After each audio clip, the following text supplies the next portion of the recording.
D Murali MLA ഒരു complaint ഒരു privilege ഹനിച്ചു എന്നുള്ള രീതിയിൽ സ്പീക്കർക്ക് കൊടുത്തിട്ടുണ്ട്. അതിന് തീർച്ചയായിട്ടും ഈ ഗവൺമെൻറ്റിൻ്റെ ഇപ്പോഴത്തെ അസംബ്ലി പിരിച്ചുവിടുന്നതിന് മുമ്പ് അതിനെ സംബന്ധിച്ച് പ്രിവിലേജ് കമ്മിറ്റി എന്തെങ്കിലും തീരുമാനം എടുക്കാനുള്ള സാധ്യത കൂടുതലാണ്. രാഷ്ട്രീയപരമായിട്ട് അങ്ങനെയാണ് അത് മുന്നോട്ട് പോയിക്കൊണ്ടിരിക്കുന്നത്.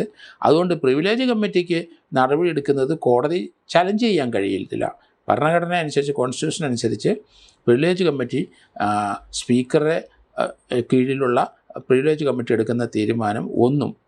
പക്ഷേ അവിടെ രാഹുൽ മാങ്കൂട്ടത്തിന് MLA ആയതുകൊണ്ട് അദ്ദേഹത്തിന് ആ പ്രിവിലേജ് കമ്മിറ്റി മുമ്പിൽ ഹാജരാകാനും അദ്ദേഹത്തിൻ്റെ ഭാഗം പറയാനുമുള്ള അവകാശമുണ്ട്. അതിനുശേഷം മാത്രമേ ഒരു തീരുമാനം എടുക്കാൻ കഴിയുള്ളൂ. രാഹുൽ മാങ്കൂട്ടത്തിൽ MLA ഇപ്പോൾ കോൺഗ്രസ് അംഗമല്ല. കോൺഗ്രസ് പാർട്ടി അംഗത്വത്തിൽ നിന്നും പാർലമെന്ററി പാർട്ടിയിൽ നിന്നും പുറത്താക്കപ്പെട്ടതോടെ നിലവിൽ ഒരു സ്വതന്ത്ര MLA മാത്രമാണ് രാഹുൽ മാങ്കൂട്ടത്തിൽ. പാർട്ടിയിൽ നിന്ന് പുറത്താക്കിയാലും MLA സ്ഥാനം നഷ്ടമാകില്ല എന്നതുകൊണ്ടാണ് രാഹുൽ ഇപ്പോഴും MLA ആയി തുടരുന്നത്. ഈ ഘട്ടത്തിൽ നിയമസഭയിൽ നിന്ന് രാഹുലിനെ അയോഗ്യനാക്കാനുള്ള നീക്കത്തെ സഭയിൽ അനുകൂലിക്കേണ്ടതില്ല എന്ന് UDF തീരുമാനമെടുത്തിരിക്കുകയാണ്. ഒരർത്ഥത്തിൽ വിചിത്രമെന്ന് തോന്നാവുന്ന ഒരു തീരുമാനമാണ് UDF പാർലമെന്ററി പാർട്ടി യോഗത്തിൽ ഉണ്ടായിട്ടുള്ളത്. രാഹുലിനെ നിയമസഭയിൽ നിന്ന് അയോഗ്യനാക്കണമെന്ന് ചൂണ്ടിക്കാട്ടി CPMന്റെ DK മുരളി MLA നിയമസഭാ എത്തിക്സ് കമ്മിറ്റിക്ക് പരാതി നൽകിയിരുന്നു. എത്തിക്സ് കമ്മിറ്റി വിഷയം ചർച്ച ചെയ്യാനിരിക്കെയാണ് UDF പാർലമെന്ററി പാർട്ടി യോഗത്തിന്റെ തീരുമാനം വരുന്നത്. ഇതോടെ UDFന്റെ ഈ നിലപാട് കൂടി ചൂണ്ടിക്കാട്ടി രാഹുൽ വിഷയത്തിലെ UDF ഇരട്ടത്താപ്പ് എന്ന തരത്തിൽ ക്യാമ്പയിനിങ് ശക്തമാക്കാൻ LDFും ആലോചിക്കുന്നുണ്ട്.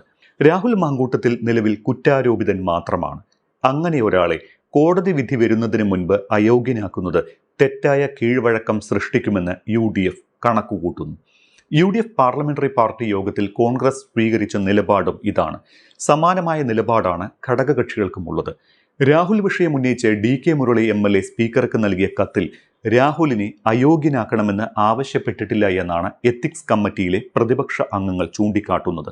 ലീഗിനും കോൺഗ്രസിനും ഇക്കാര്യത്തിൽ ഒരേ നിലപാടാണ്. അധികാര പരിധി കടന്നുള്ള എത്തിക്സ് കമ്മിറ്റിയുടെ നീക്കത്തെ എതിർക്കണമെന്ന് ഘടകകക്ഷി നേതാക്കളും നിലപാടെടുത്തിട്ടുണ്ട്. അയോഗ്യനാക്കുന്നതിനെ മാത്രമാണ് എതിർക്കുന്നത് എന്നും രാഹുലിനെ പുറത്താക്കിയ നിലപാടിലോ നടപടിയിലോ മാറ്റമുണ്ടാകില്ല എന്നും കോൺഗ്രസ് വ്യക്തമാക്കുന്നുണ്ട്. അതേസമയം പരാതി നൽകിയ DK മുരളിയെ ഹിയറിംഗിന് വിളിപ്പിക്കാൻ എത്തിക്സ് കമ്മിറ്റി തീരുമാനിച്ചിരിക്കുകയാണ്. ഈ മാസം 23-നാണ് ഹിയറിംഗിനായി വിളിപ്പിക്കുക. രാഹുൽ വിഷയത്തിൽ കോൺഗ്രസിനും UDFനും ഇരട്ടത്താപ്പ് നയമെന്നായിരിക്കും UDFന്റെ ഇപ്പോഴത്തെ നിലപാട് ചൂണ്ടിക്കാട്ടി ഇടതുപക്ഷം പ്രചരണം അഴിച്ചുവിടുക. കാരണം കഷ്ടിച്ച് 2 മാസത്തിനപ്പുറം നിയമസഭാ തെരഞ്ഞെടുപ്പ് നടക്കാനിരിക്കുകയാണ്. അതിനു മുന്നോടിയായി രാഹുലിനെ നിയമസഭയിൽ നിന്ന് അയോഗ്യനാക്കുന്നത് രാഷ്ട്രീയമായി ഗുണം ചെയ്യുമെന്ന് LDF കണക്കുകൂട്ടുന്നു. രാഹുലിന്റെ അയോഗ്യത തെരഞ്ഞെടുപ്പിൽ പ്രചാരണ ആയുധമാക്കുകയും ചെയ്യും LDF. ഇത് തെരഞ്ഞെടുപ്പിൽ തിരിച്ചടിക്കുമോ എന്ന ആശങ്ക UDF ക്യാമ്പിലുമുണ്ട്. അതോടൊപ്പം ഭരണപക്ഷത്ത് തന്നെയുള്ള മുകേഷ് MLA, പ്രതിപക്ഷത്തെ വിൻസെന്റും എൽദോസ് കുന്നപ്പള്ളിയും സമാനമായ ആരോപണങ്ങൾ നേരിടുന്ന ഇവർക്കെതിരെ ഇത്തരം നടപടികൾ ഇല്ലാത്തത് എന്താണ് എന്ന ചോദ്യം ഉയരുകയും ചെയ്യും. അതുകൊണ്ട് തന്നെ രാഹുലിനെ അയോഗ്യനാക്കണമെന്ന ആവശ്യത്തെ പിന്തുണയ്ക്കുന്നത് തെറ്റായ കീഴ്വഴക്കം സൃഷ്ടിക്കുമെന്ന് തന്നെ UDF കണക്കുകൂട്ടുന്നു. അതുമാത്രമല്ല, മുകേഷിന്റെ കാര്യം പറഞ്ഞ് അതിനെ എതിർത്താലും മറുവശത്ത് എൽദോസും വിൻസെന്റും ഉണ്ട് എന്നതും UDFന് ക്ഷീണം ചെയ്യും. അതൊക്കെ കണക്കിലെടുത്താണ് എത്തിക്സ് കമ്മിറ്റി നീക്കത്തെ എതിർക്കാൻ കോൺഗ്രസും UDFും ആലോചിക്കുന്നത്. കീഴ്വഴക്കങ്ങൾ ഇല്ലാത്ത ഭരണഘടനാ വിരുദ്ധമായ നടപടിയാണ് അയോഗ്യത എന്നാണ് എത്തിക്സ് കമ്മിറ്റിയിൽ പങ്കെടുത്ത പ്രതിപക്ഷ അംഗങ്ങളായ കോൺഗ്രസിന്റെ റോജി M ജോണും ലീഗിന്റെ UA ലത്തീഫും വിമർശിച്ചത്. കുറ്റാരോപിതൻ മാത്രമായ വ്യക്തിയെ അയോഗ്യനാക്കാനാകില്ല എന്ന് ഇവർ ചൂണ്ടിക്കാട്ടി. മുരളിയുടെ പരാതിയിൽ സാങ്കേതിക പിഴവും എത്തിക്സ് കമ്മിറ്റിയിലെ പ്രതിപക്ഷ അംഗങ്ങൾ ഉന്നയിച്ചു. MLA-മാർക്കുള്ള പെരുമാറ്റച്ചട്ടവും പൊതുവായ സദാചാര തത്വങ്ങൾ സംബന്ധിച്ചുള്ള ചട്ടങ്ങളും രാഹുൽ ലംഘിക്കുകയും സത്യപ്രതിജ്ഞാ ലംഘനം നടത്തുകയും സഭയുടെ അന്തസ്സിന് കളങ്കം വരുത്തുകയും ചെയ്തു എന്നാണ് DK മുരളി MLA പരാതിയിൽ പറയുന്നത്. ഈ അവകാശ ലംഘന പ്രശ്നം സഭയിൽ ഉന്നയിക്കാൻ അനുമതി നൽകണമെന്ന് സ്പീക്കർക്ക് നൽകിയ കത്തിലും ആവശ്യപ്പെട്ടിട്ടുണ്ട്. എന്നാൽ ഇത്തരമൊരു ആവശ്യം എന്തിനാണ് എത്തിക്സ് കമ്മിറ്റി പരിഗണിക്കുന്നത് എന്നായിരുന്നു പ്രതിപക്ഷ അംഗങ്ങളുടെ ചോദ്യം. എന്തായാലും മുരളിയുടെ ഹിയറിംഗിന് ശേഷം രാഹുലിന്റെ ഭാഗം കൂടി കേട്ട ശേഷമേ കമ്മിറ്റി തീരുമാനമെടുക്കുകയുള്ളൂ. സാങ്കേതിക നടപടികൾ നീളുന്നതിനാൽ ഈ സമ്മേളന കാലത്ത് എന്തായാലും അന്തിമ നടപടി ഉണ്ടാകില്ല എന്ന് തന്നെ കരുതാം. രാഹുലിനെ പാർട്ടിയിൽ നിന്ന് പുറത്താക്കിയ നടപടി നിലനിൽക്കുമ്പോൾ തന്നെ ഇതുമായി ബന്ധപ്പെട്ട നിയമവശം കൂടി പറഞ്ഞു പോകാതെ വഴിയില്ല. പാർട്ടി അംഗത്വത്തിൽ നിന്ന് പുറത്താകുന്നത് ഒരാളുടെ നിയമസഭാംഗത്വം നഷ്ടപ്പെടാൻ ഇടയാകുന്നില്ല എന്നതാണ് പ്രാഥമികമായ കാര്യം. സ്വയം രാജിവെക്കുമ്പോഴോ സദാചാര വിഷയങ്ങളുടെ പേരിൽ സഭ തന്നെ പുറത്താക്കുമ്പോഴോ മാത്രമാണ് അംഗത്വം നഷ്ടപ്പെടുന്നത്. പാർട്ടി സ്ഥാനാർത്ഥിയായി തെരഞ്ഞെടുപ്പിനെ നേരിട്ട് MLA ആയ ഒരാൾ പാർട്ടി പിന്തുണ പിൻവലിക്കുകയും സ്വയം രാജിവെച്ച് ഒഴിയുകയും ചെയ്യുമ്പോൾ മാത്രമാണ് MLA സ്ഥാനത്ത് നിന്ന് അയോഗ്യനാക്കപ്പെടുന്നത്. അതല്ല എങ്കിൽ കൂറുമാറ്റ നിരോധന നിയമപ്രകാരവും അംഗത്വം നഷ്ടപ്പെടാം. അതായത് ഒരു MLA സ്വന്തം പാർട്ടിയിൽ നിന്ന് രാജിവെക്കുകയോ മറ്റേതെങ്കിലും പാർട്ടിയിൽ അംഗത്വം എടുക്കുകയോ പാർട്ടി വിപ്പ് ലംഘിച്ച് സഭയിൽ വോട്ട് ചെയ്യുകയോ ചെയ്യുമ്പോഴാണ് കൂറുമാറ്റ നിയമം ബാധകമാകുന്നത്. പക്ഷേ പരാതി ലഭിച്ച് സ്പീക്കറാണ് അയോഗ്യത കൽപ്പിക്കേണ്ടത്. രാഹുൽ മാങ്കൂട്ടത്തിലിന്റെ വിഷയത്തിൽ കൂറുമാറ്റ നിരോധനം എന്തായാലും ബാധകമാകുന്നില്ല.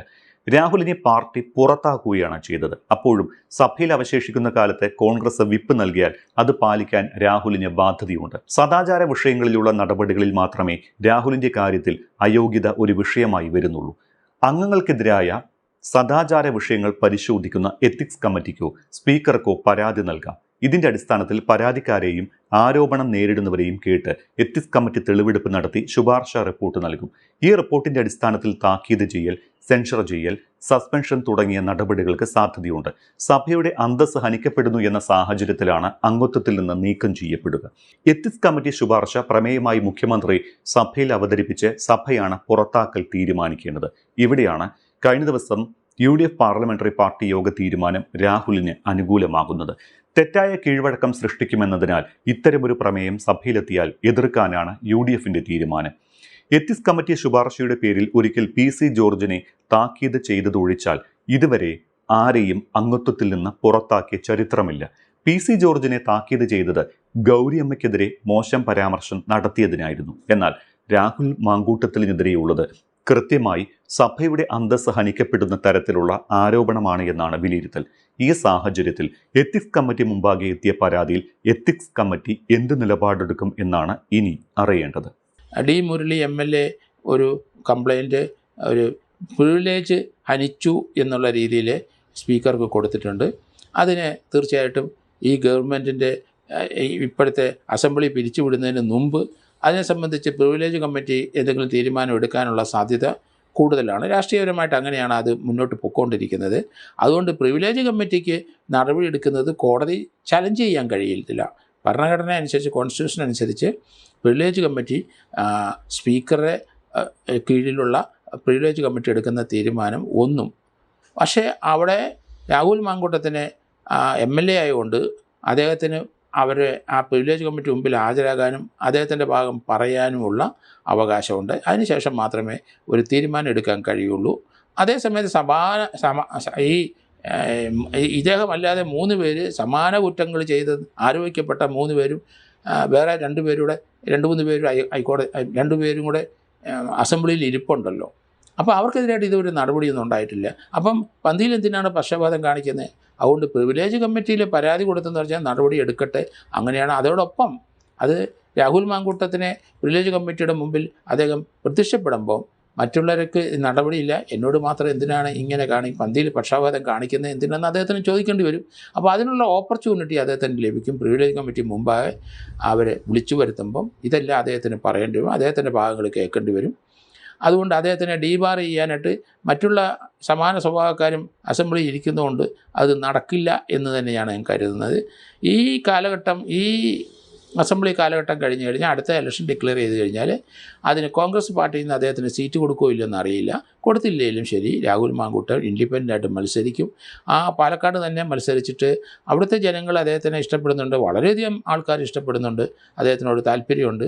അതുകൊണ്ട് ഇൻഡിപെൻഡൻ്റായിട്ട് നിന്നാലും ജയിക്കും എന്നാണ് ഞാൻ കരുതുന്നത്.